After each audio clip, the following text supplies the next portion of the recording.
Hey everybody, ronarray here, and I've been playing a lot of monk builds in 0.3.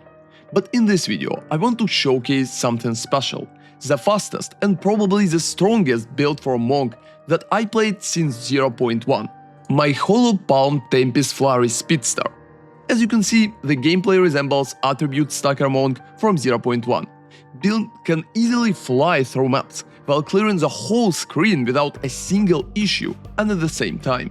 On top of it, the build is also pretty tanky, having more than 6000 energy shield, full chaos immunity, and almost 60% evasion plus deflection too. With such defenses, the build can even clear level 3, which is old tier 4 simulacrum. It can also easily generate charges without any additional buttons to maintain charge stuff and occasionally use a Fallen Thunder to finish off everything, including tier 4 pinnacles. But the main focus is still on speed, to clear the toughest maps as fast as possible, because speed is king. Let's go forward, and I will be able to explain how the build works. I'm still improving it, so feel free to subscribe to follow along and check the written guide in the description too if you need it. Let's go! So now let's talk about how the build works. Our main skill is Tempest Flurry, which can reach tremendous amount of attacks per second. With energy shield variation, we should be about 14 attacks per second, and if the body armor would be swapped to full evasion rating, which is going to hurt our energy shield in general, we are going to receive 18 attacks per second without a single issue. If we will invest even more into evasion, I think we can reach up to 25, but I believe that even 14 is more than enough for a very fast clear speed. So how the build itself is clearing? When we are clearing, we need to hit enemies with Staggering Palm. When Staggering Palm is going to stun enemies, any enemies, even basic white monsters, we are going to receive a very cool buff for up to 30 seconds. That buff will give us additional projectiles for a little duration. And those cool lines that you can see flying out of my character is pretty much buff from Staggering Palm. So when you're mapping, you need to constantly reuse Staggering Palm every 30 seconds. And check out the left top corner of your screen, making sure that you have the buff at the moment. So stun enemies, get the buff, and just move around with Tempest Flurry. Tempest Flurry is going to shoot those beautiful projectiles, together with basic hits from Tempest Flurry itself, making your clear absolutely tremendous. On top of it, you can also use charge stuff. Since we're generating charges very easily, and I will get back to it a little later, you can use additional charge stuff to clear much better as well. Make sure you're activating it every time when you have charges, and it's going to help you with killing practically everything. And the last part is what we are doing with bosses, rares and stuff like this. For that, we have Fallen Thunder, because our main skill, which is Tempest Flurry, is stacking combo. And when we stacked enough combo, we can also just click a Fallen Thunder at the moment when we also have charges, to literally kill any kind of enemy that in front of us if we have enough combo. Now let me talk about the gems and what making our skills fast. So first off, it's Tempest Flurry, which we definitely need to reach at least 14 attacks per second. So to do that, initially we want to run Rigveld's Ferocity, but if you're running Rigveld's Ferocity, make sure that your weapon set is set to 1 and you have auto-equip in the settings off, because otherwise you can randomly equip weapons that you're looting from the ground, especially bases, and that could lead to you swapping to second weapon set. So Rigveld's Ferocity with first weapon set is going to give you attack speed, which is very important for Tempest Flurry. On top of it, we are using rapid attacks together with Crescendo. Crescendo here is absolutely amazing too, because attacks with supported skills that are not final strikes have 15% more attack speed. That's a multiplicative bonus, and it's playing a very big role into making sure that we are attacking as fast as possible. And after that, we are also getting Rage, because Rage right now can give 15% more attack speed while you're not at the maximum Rage too. So at least it will help you with initial boost and will also make sure that you're almost always on the maximum Rage, which is going to provide a pretty nice buff to all your damage. And the last gem is pretty specific, it's Efficacy. Right now, efficiency is pretty much very important, because we have a huge mana cost at the moment, which is like 22, and with our amount of attacks, running efficiency is absolutely necessary to make sure that we can hit. We're also going to Leech Mana to make sure that we always at the full mana. However, I still believe that using efficiency is making gameplay much more smooth.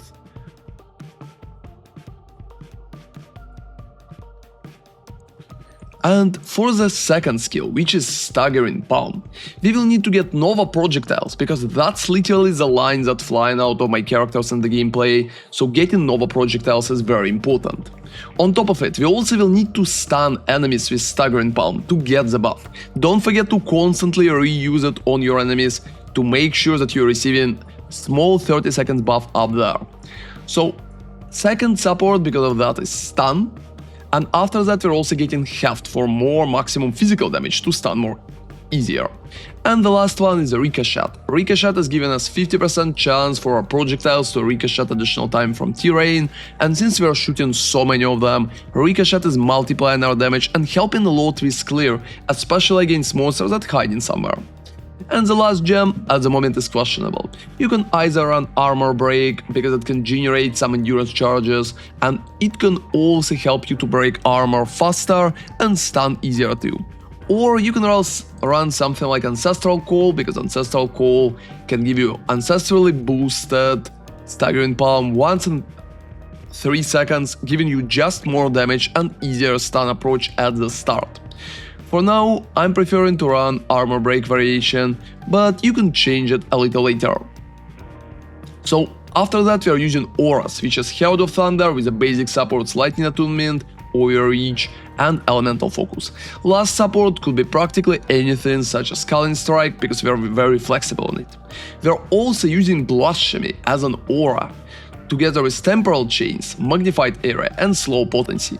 Slow Potency is still working for Blasphemy, boosting us from 35% up to 40% at the moment, and it's boosting our defenses a lot, especially against bosses, so definitely use Blasphemy.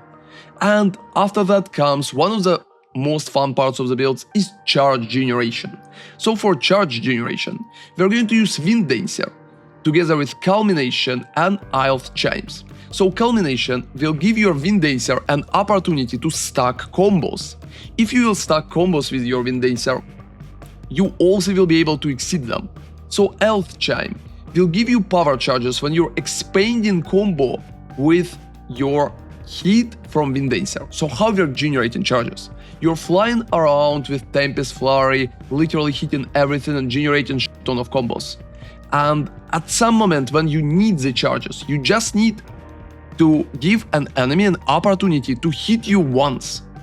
At that moment, combo will be expanded and you're going to receive your maximum amount of power charges immediately. It goes the same with bosses, so boss just need to hit you once, you're receiving charges, and after it you, for example, can use Fallen Thunder or anything else you like. Also, skills such as Wind Dancer and, for example, Fallen Thunder not sharing combos at the moment, so you shouldn't care about what's happening like with Fallen Thunder combo. You can just stack separate ones for Wind Dancer, and even if you can't see combo on the Wind Dancer, they're here. So use Culmination, Elf Chimes together with Charge Profusion, and the last support is Blind, because just additional survivability is always nice. Next support is Convalescence, because Convalescence is going to help us to regenerate our energy shield, run it together with cooldown recovery, rapid casting, and I'm also using Precision and Clarity just for quality of life. If you don't have enough spirit, dropping Precision and dropping Clarity is probably the best idea at the moment. The last gem that I'm using just for my spirit is Ghost Dance. Ghost Dance is helping us to stay at a higher energy shield during mapping and make sure that we always have some regeneration in tough situations. So just Ghost Dance together with compressed duration is all that you need. If you have enough spirit, you can also add clarity, but if you lack spirit, dropping precision, clarity, second clarity and Ghost Dance is probably the best way. And the last skill that we are going to use is Fallen Thunder. Fallen Thunder is used only as a finisher. So against the bosses, you would like to have both 5 charges at least, 5 power charges, and as many combo as you can get. Perfectly, you can get like more than 100, closer to 150, maybe 200 combos. You're generating combos for your Fallen Thunder due to Culmination support. Culmination support is going to give you combo generation, and it also will give you skills deal more damage per combo. That's a very good multiplier, so make sure that you're stacking enough combos when you're doing it. Also, when in the maps you're encountering a tough rare, a small boss, or anything like that, make sure that you're using your Fallen Thunder against that enemy. But make sure that you have charges at the moment, so let enemy hit you at least once to generate charges with Culmination and Chimes from the Wind Dancer. It's also very important to reach 100% main hand critical hit chance with Fallen Thunder. To do that, I recommend to run Pinpoint Critical, because it's going to give you a lot of critical hit chance and it will be very easy to get 100%. Make sure that it's always 100. On top of it, for the supports, we're using Overextend, which gives a lot of critical damage bonus. Elemental Focus, just because it's giving more elemental damage and we don't really care about elements. Culmination for combos, Pinpoint, and the last support may differ, so running Ambrosia could be a very nice idea for more damage in general. If you're running Ambrosia, make sure that your flasks have as many charges as possible, so increased charged modifier is absolutely necessary on your flask. If you don't want to run Ambrosia, you can always just take and run Elemental Armament instead as your last support instead of Ambrosia. Your damage is going to be a little lower, but it's still going to be more than enough to just bonk most of the enemies. Just make sure that your hand critical hit chance is literally 100% and you have charges at the moment when you're using it together with combos. Now let's look at our tree and what you're getting in the tree in general. So first off, let's talk about Ascendancy skills. Here we are still taking Thunder my enemies because we have a very nice critical hit chance still, just coming from Hollow Palm itself. Running I'm the Thunder is pretty recommended because it's giving you a lot of free damage and Shocking Ground can feel very nice. Lead Me Through Grace is also absolutely mandatory because it's going to give you all possible spirit that you need at the moment. And last skill could differ. You can try to run And I Shall Rage, so Unbound Avatar variation. Or, for example, you can run Faith is a Choice for Meditate skill. Meditate right now is looking absolutely amazing and I think it's a very good bonus because you can literally make your energy shield higher for it to overflow. So to do that, you just need to click your meditate button and hold it, reaching up to 10k energy shield. I believe it's definitely worth it to do that, especially in the situations when you're going to fight harder content and it's feeling absolutely amazing in maps. So the rest of the tree is pretty obvious. We are playing Chaos Inoculation if you will have at least 5k of Energy Shield, because Energy Shield and full Chaos Immunity feels absolutely amazing and it's much easier to get good items when you're completely Chaos Immune. If you're playing Chaos Inoculation, you will absolutely need to take Dampening Shields for additional stun threshold, otherwise you're going to get stunned too often. If your stun situation is still not good enough, you can always take stun and element threshold point here or even go for a basement or Shimmering Mirage. But for me, just running basic Sapphires like that with stun threshold equal to maximum of energy shield and another Sapphire right here with stun threshold 2 and running Dampening Shield will be more than enough to avoid getting stunned. It's also very important to invest more points here. When I will level up, I will probably take Russian Wave right here. And we're taking a lot of crit nodes, because our crit is pretty high at the moment. For Tempest Flurry, I'm running 67% of crit, which is making it worth it as the Invoker. I'm also taking Efficient Casting right here for mana cost efficiency, because our mana cost situation is pretty bad. I heavily recommend to do that. If you don't want to use efficiency on Tempest Flurry or your mana is still in a very bad position, you can also invest 3 points here into conservative casting because it's going to help you a lot with mana. But for me, just taking efficient casting and efficiency in the skill itself is enough. Also, we're taking Hollow Palm, we're going up for Deep Trance because it gives cost efficiency too, taking all possible crit here, and it's also pretty recommended to take Overflowing Power for additional power charges, so your charge stuff and your Fallen Thunder bonks will be stronger. I don't think investing 3 more in the Power Within worth it, but you can do it too if you're using both those skills more often. Going down here, I recommend to go up to Coming Calamity because we are still using Heart of Thunder and our thunder damage is pretty high. And we can also get like a full crit bonus here. Another important part in the tree that you should not miss is Walker of the Wilds. It's going to give you Mana Leech, together with Leech of physical attack damage as mana on your ring. So Walker of the Wild should be allocated and you should have physical attack damage as mana on your ring. It's very important, so keep it in mind. You also will be able to check the whole tree in my written guide, which you can find both in the description and in the pinned comment. On level up, it's also making sense to go to Chakra of Rhythm for a little more speed and more combo, but I don't think that it's too necessary at the moment. Now, let's talk about the items, because items are probably one of the most important part of the build. So since we are playing Hollow Palm and a lot of our speed coming from evasion and just our energy shield giving us critical hit, it's very important to run high evasion boots. I recommend to get at least 900 evasion boots together with some deflection rating, and it will be very good if you can get more. Boots like that could boost you significantly because it's providing a lot of attack speed. For the gloves, you can run basic gloves with 16% attack speed and 1 Talisman of Sirius. I know it's pretty expensive right now, but it is what it is and it's providing a lot of attack speed at the moment. If you can get like increased effect of socketed items, it's going to be even better. For that build, we don't really care that much about plus level of all melee skills, so just get attack speed, effect of socketed items, and if you can get double socket, it would be amazing. So the same goes for the belt. For the belt we are using Darkness Enthroned, perfectly as close to 100% as we can, and if you can add double Talisman of Sirius, it will be just what we need. However, if you don't have currency for it, you can just use other runes, for example, for physical attack damage, because it's going to work alright too, but your speed is going to be lower. So for the body armor, I recommend to use a hybrid body armor with evasion about 1400 and 500 energy shield.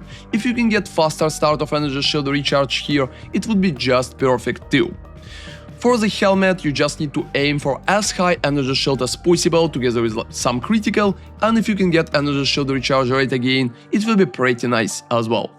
For the amulet, getting crit together with plus 3 level of melee skills, global defenses and some energy shield is probably a perfection at the moment.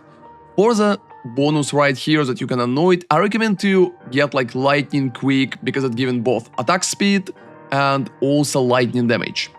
And at the rings, we're just focusing on any type of damage. You can run cold, you can run lightning, it's going to be alright, together with additional resistances, some leech, and that's pretty much it. So at the second ring, as you can see again, I have resistances, some mana, and lightning damage to attack, so that's what you need to focus on.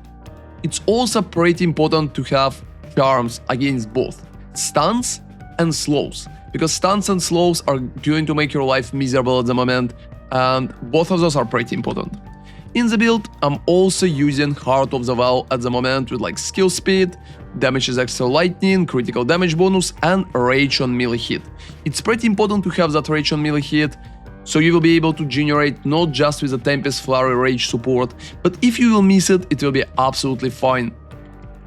So that's been my hyper speed Tempest Flurry build. It can clear all the content and stay insanely strong in almost all situations. Thank you very much for watching, and I will try to keep that build updated, so feel free to subscribe to the channel and check the guide linked both in the description and in the pinned comment. Thank you for watching as usual, and see you next time. ronarray out.